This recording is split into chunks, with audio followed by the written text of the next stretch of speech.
오늘도 참 좋은 날인 줄로 믿습니다. 하나님의 크신 은혜와 복이 사랑하는 성도 여러분들에게 언제나 함께 하시기를 예수님의 이름으로 축복을 드립니다. 여전히 무더운 날씨가 계속되고 있고 기상청에서는 이 폭염이 당분간 계속될 거라고 하는 그러한 예보가 있지만 그래도 가을 문턱으로 들어서는 9월의 첫 주일입니다. 사랑하는 성도 여러분, 이 여름을 잘 견디신 것처럼 마지막까지 건강관리 잘 하셔서 풍성한 결실에 계절은 가을을 맞이하는 성도 여러분들 되시기를 예수님의 이름으로 축복을 드립니다. 대만에 있는 한 시사 잡지에서 미래의 노후라고 하는 그러한 주제로 이 짧은 영화를 갖다가 몇 가지 기획을 하고 제작을 했다고 합니다. 빠르게 증가하는 노령 인구로 인해서 달라질 미래의 모습들을 다룬 이 영화는 사람들에게 큰 호응을 얻었습니다. 그 중에서 특히 친구 편은 많은 사람들에게 공감을 샀다고 합니다. 미래 노후의 친구 편은 어떤 이야기가 담겨져 있을까요? 시골에서 펜션을 운영하면서 혼자 사는 노인이 있었습니다. 이 노인에게는 4명의 아들이 있었는데 이 4명 모두가 잘 자라서 한 사람은 대기업의 임원이 되었고 또 한 사람은 대학교 교수가 되었고 한 사람은 의사가 되었고 또 한 사람은 미국 다국적 기업에서 일하는 그러한 유인이 되어져서 정말 남들 보기에는 아주 성공한 자식 농사에 성공한 그런 사람처럼 보여졌습니다. 그래서 성공해서 자식들도 성공해서 다 잘 살고 있는 그러한 아주 다복한 것처럼 보이는 그러한 이 할아버지였습니다. 노인은 성공한 자식들을 떠나보낸 뒤에도 혼자서 시골에서 펜션을 운영하면서 동네 사람들에게 성공한 자식들 자랑을 하는 것을 낙으로 지내면서 살았습니다. 그러던 어느 날 아들과 손자가 멀리서 온다고 하는 이 소식이 전해졌습니다. 너무나 기쁜 할아버지는 이 아들과 손자들을 맞이하기 위해서 아주 정성껏 맛있는 음식들을 아주 풍성하게 준비를 했습니다. 그런데 오기로 한 시간이 되어도 오지 않았고 결국은 갑작스러운 일로 못 가게 되었다고 하는 전화를 아들로부터 받게 되어집니다. 그래서 이 준비한 음식이 주인을 잃어버리고 말았습니다. 많이 준비하고 맛있는 것들을 넉넉하게 준비를 했는데 먹을 사람이 없어진 겁니다. 이때 창밖에 하늘마저 우중충해지고 금방이라도 이 비가 쏟아져 내릴 것 같은 그러한 분위기입니다. 이 노인은 친구를 불러서 함께 식사할 계획을 세웁니다. 하지만 누렇게 색이 바랜 낡은 수첩을 펼쳐서 이 친구들을 불러 함께 식사할 친구들을 뒤져봤지만 마땅히 불러서 함께 식사할 만한 친구가 없었습니다. 이내 창밖에는 비가 쏟아지고 결국 노인은 부엌 식탁에 앉아서 가득 차려진 음식을 혼자서 먹는 그런 외로운 모습으로 이 영화는 끝이 났다고 합니다. 그러면서 마지막 장면 위로 올라가면서 이런 자막이 지나간다고 합니다. 이것은 뭐냐면 인생의 마지막 20년을 함께할 친구가 있습니까? 라고 하는 자막이 지나가면서 영화가 끝났다고 합니다. 자, 요즘은 여럿이 함께하는 일보다는 혼자서 하는 일을 추구하는 그러한 시대가 되었습니다. 1인 가구가 꾸준히 늘어가고 있는 요즘 이제는 혼자서 무엇인가 하는 사람들을 보는 것이 그리 힘든 풍경은 아닙니다. 그래서 나홀로족 혹은 싱글족, 혼밥, 혼술, 혼행, 혼영 이런 신조어들이 많이 생겼습니다.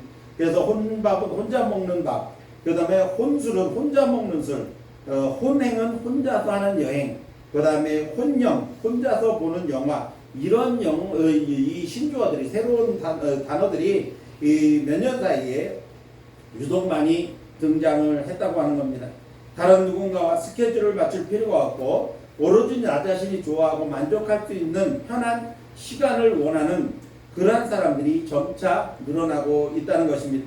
그러나 사람들은 서로 지지고 볶고 서로 부딪히면서 정을 나누며 살아가는 맛이 정말 보통이 아닙니다. 그래서 서로 다듬어지고 성장하는 것은 서로의 관계 속에서 생겨나는 것입니다.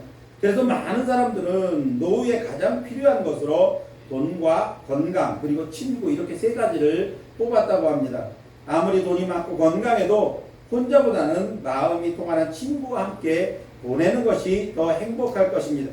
건강하게 노후를 보내기 위한 조건들은 무엇일까요?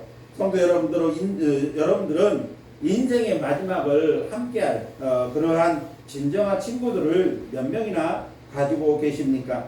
이제 사랑하는 성도 여러분들은 영원히 변함없으신 우리의 가장 좋은 친구이신 예수 그리스도를 중심에 모시고 저 영원한 천국에 이를 때까지 정말 좋은 친구들과 함께 살아가는 그런 아름다운 인생을 살아가시기를 예수님의 이름으로 축복을 드립니다.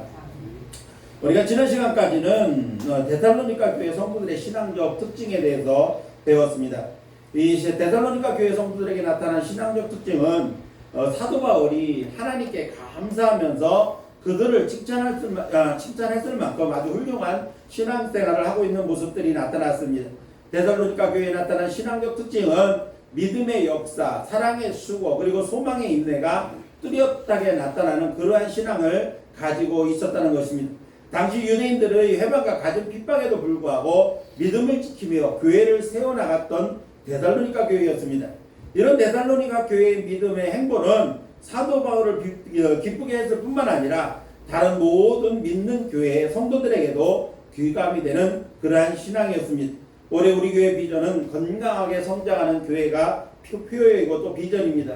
영적으로나 육적으로나 생활 전반에 걸쳐서도 건강하게 성장하는 것을 우리는 목표로 하고 그렇게 기도하고 있습니다. 그런 면에서 오늘 본문 말씀의 주인공이자 주제인 데살로니가 교회는 매우 이상적이고 또 우리가 본받을 만한 그러한 교회인 것입니다. 오늘 데살로니가 교회의 모습을 통해서 우리 교회의 모습을 생각해보고 함께 말씀을 통해서 은혜를 나누려고 하는 것입니다. 데살로니가 교회는 그 짧은 역사에도 불구하고 빠른 속도로 성장하고 튼튼하게 세워진 그러한 교회였습니다. 여러 차례 말씀드린 것처럼 데살로니가 교회는 사도행전 17장에 기록되어 있는 것처럼 사도 바울의 2차 전도 여행 중에 3주간에 걸쳐서 복음을 전하며 말씀을 강론함으로써 시작된 그러한 교회입니다. 유대인들보다는 이 경건한 헬라 사람들이 많이 말씀을 들었고 그 가운데는 헬라 기부인들도 적지 않았습니다. 사도 바울의 말을 기울여 들은 그들을 통해서 교회가 세워졌고 그리고 그렇게 성장한 교회가 바로 데살로니가 교회였던 것입니다.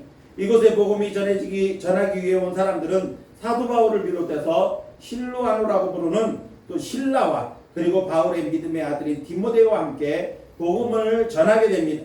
안식일이 되면 유대인의 회당에서 말씀을 강론했습니다. 유대인의 회당이 있었던 것으로 보아 이 데살로니가 지역에도 상당수의 유대인들이 거주하고 있었던 것으로 보입니다.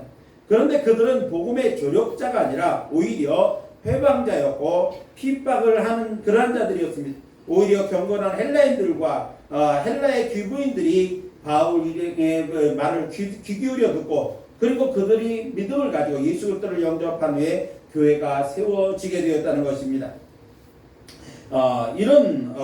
이것을 본 이 유대인들은 복음이 전해지는 일을 방해하기 시작을 합니다. 그리고 믿는 자들과 교회들을 핍박하기 시작합니다.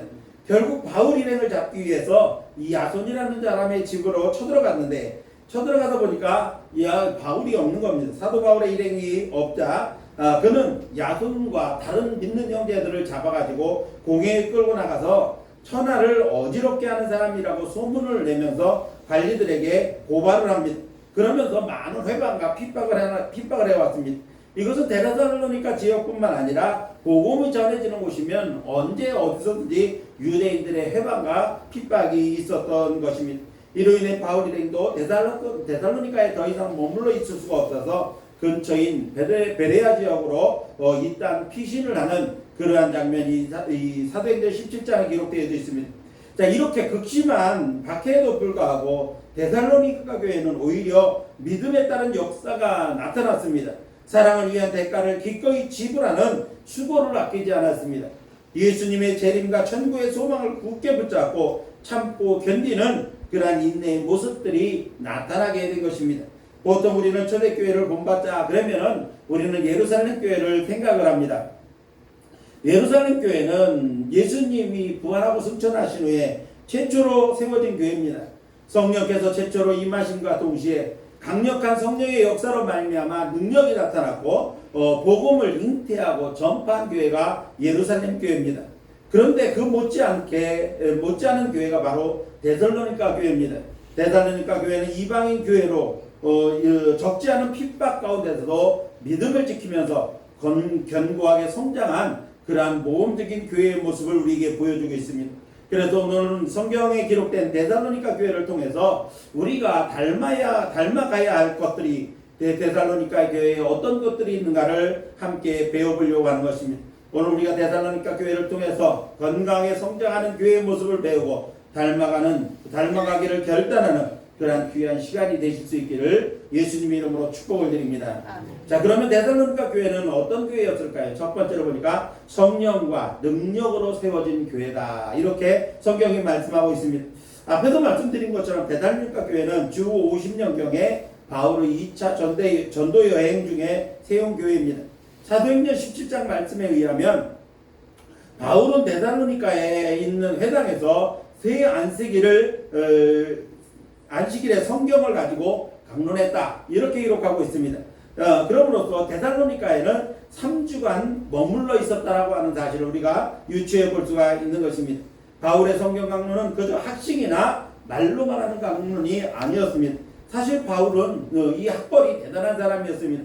가말리엘 문화에서 배웠고 유대인 중에 유대인이었고 바리새인이었습니다. 어릴 적부터 이 유대교의 뿌리를 깊이 내리고 그렇게 성장한 사람이었습니다. 그래서 학식이나 모든 면에서 볼 때 대단히 유능한 사람이었습니다.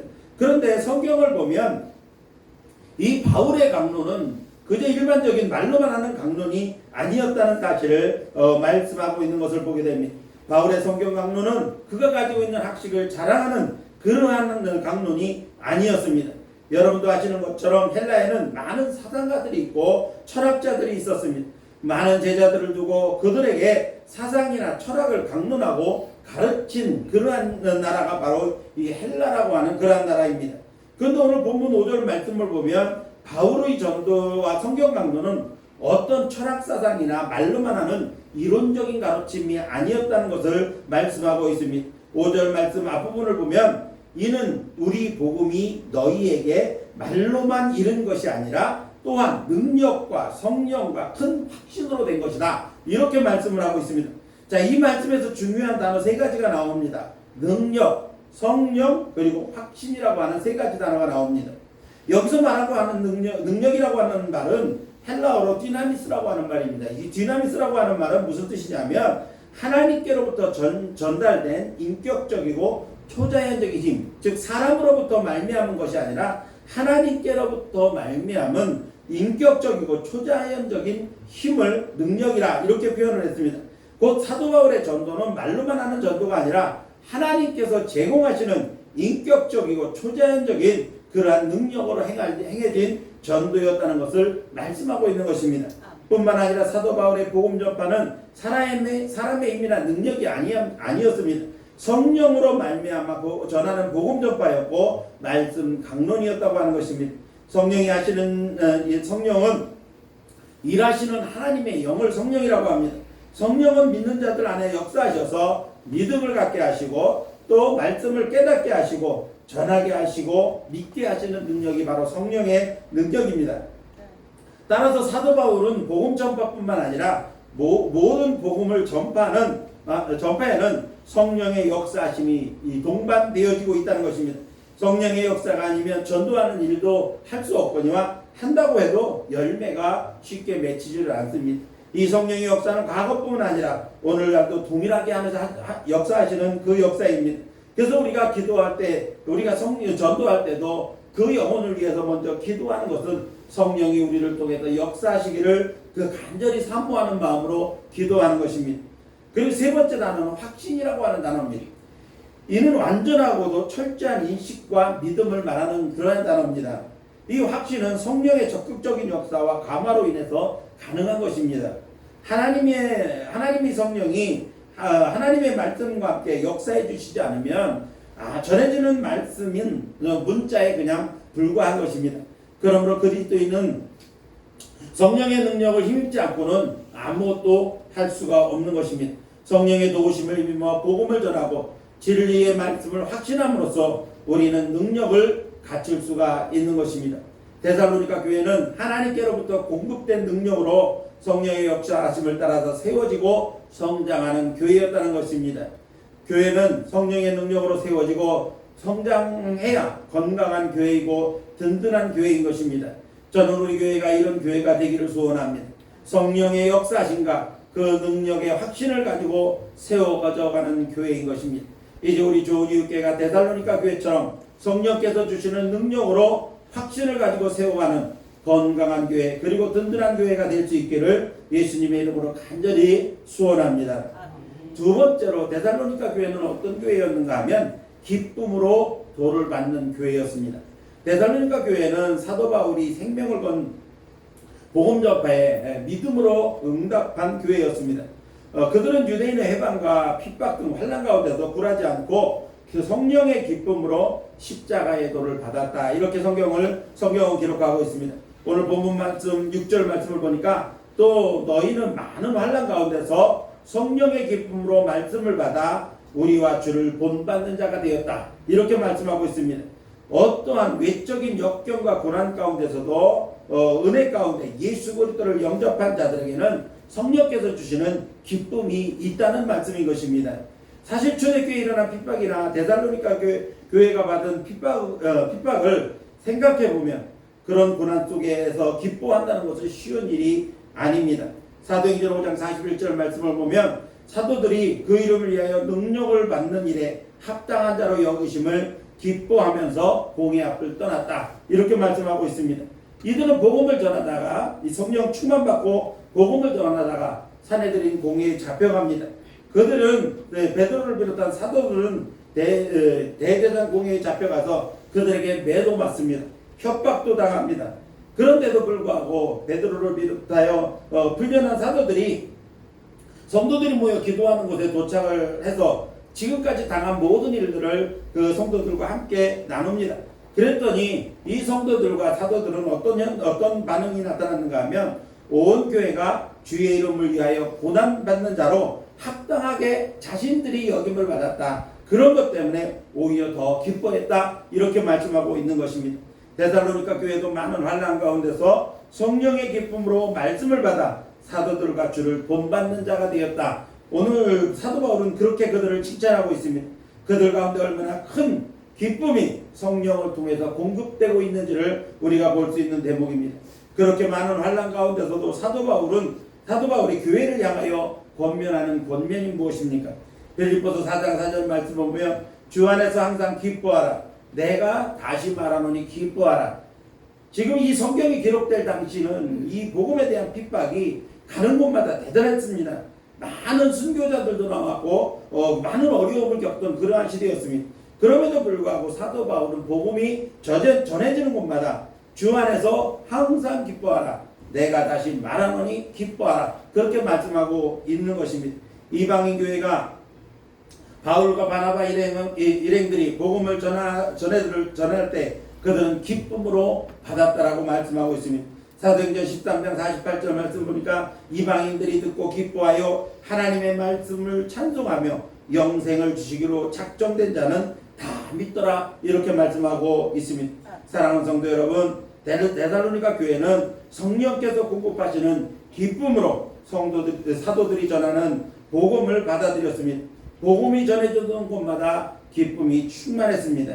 이제 우리 좋은 이웃교회도 성령께서 공급하시는 기쁨으로 하나님의 말씀을 듣고 이 기쁨을 전하고 나누는 교회가 될 수 있기를 예수님의 이름으로 축복을 드립니다. 마지막 세 번째로 데살로니가 교회는 어떤 교회였는가 하면 모든 믿는 자의 본이 되는 교회였습니다. 이어지는 본문 7절과 8절 말씀을 보면은 그러므로 너희가 마케도니아와 아가야에 있는 모든 믿는 자의 본이 되었느니라. 주의 말씀이 너희에게로부터 마케도니아와 아가야에만 들릴 뿐만 아니라 하나님을 향하는 너희 믿음의 소문이 각처에 퍼졌으므로 우리는 아무 말도 할 것이 없노라. 이렇게 말하고 있습니다. 자, 예수 그리스도를 영접하고 변화되어 신령한 기쁨을 소유한 데살로니가 교회는 그 증거들이 분명하게 나타나는데, 그 증거는 3절 말씀에 기록된 것처럼 교회의 신앙적 특징입니다. 믿음의 역사가 있었고 사랑의 수고가 나타났습니다. 그리고 소망의 인내가 그들 가운데 분명하게 증명되어질 만큼 나타났습니다. 신앙의 열매들이 데살로니가 교회에 충만했습니다. 그런데 그것이 데살로니가 교회가 속한 지역뿐만 아니라 그 근동에 있는 마케도냐와 아가야 지역에 다 소문났다는 겁니다. 그런데 그것뿐만 아니라 그 마케도냐와 아가야 지역을 넘어서 복음이 전해지는 각 처마다 데살로니가 교회에 소문이 났다는 것입니다. 그리고 그 소문이 바울에게까지 들려졌다고 하는 것입니다. 데살로니가 지역은 당시 마케도니아 수도로 주요 지역과 주변에 있는 지역들과 연결하는 아주 교통의 요충지입니다. 그리고 교통과 문화 그리고 경제적으로 매우 발달한 도시가 데살로니가였습니다. 대부분의 역사 속에서 우리가 보는 것처럼 문화나 경제적으로 발달한 도시들을 보면 공통적으로 따라오는 것이 뭐냐면 퇴폐적인 모습들이 많이 나타난다는 겁니다. 그런데 데살로니가 교회는 이런 환경 속에서도 타락한 세상 풍조를 따르지 아니하고 온전한 믿음으로 아름다운 신앙의 열매들을 맺는 모범적인 모습들이 나타났다는 것입니다. 데살로니가의 교회의 소문이 전파되어서 주변의 아가야와 마케도니아뿐만 아니라 복음이 전해진 각 처마다 데살로니가 교회의 소문이 났다는 겁니다. 그만큼 데살로니가 교회가 본이 되었다는 것입니다. 교회는 세상의 빛과 소금이어야 된다. 이것은 주님의 명령입니다. 그래서 예수님은 산상보훈에서 너희는 세상의 소금이다. 너희는 세상의 빛이다 라고 말씀하신 것입니다. 이것은 분명히 세상에서 본이 되는 삶을 살라는 주님의 지상 명령인 것입니다. 그리스도인들이 빛과 소금이 되어야 할 분명한 이유는 무엇입니까? 너희의 착한 행실을 보고 하늘에 계신 너희 아버지께 영광을 돌리게 하라는 것입니다.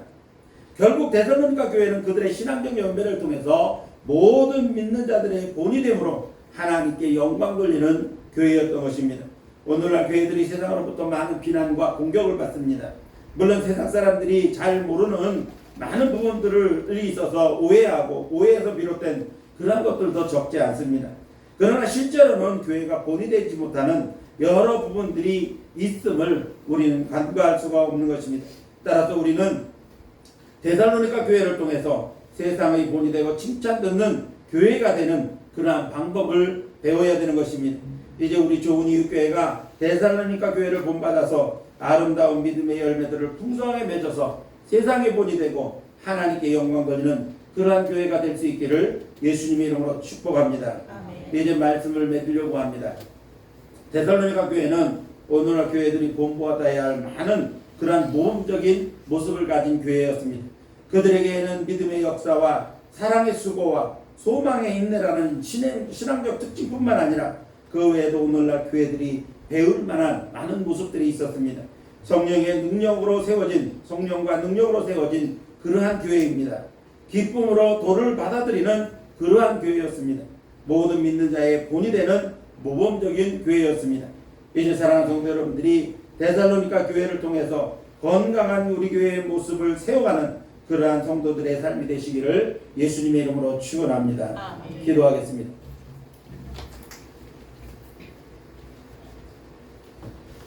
좋으신 하나님, 오늘 말씀을 통해서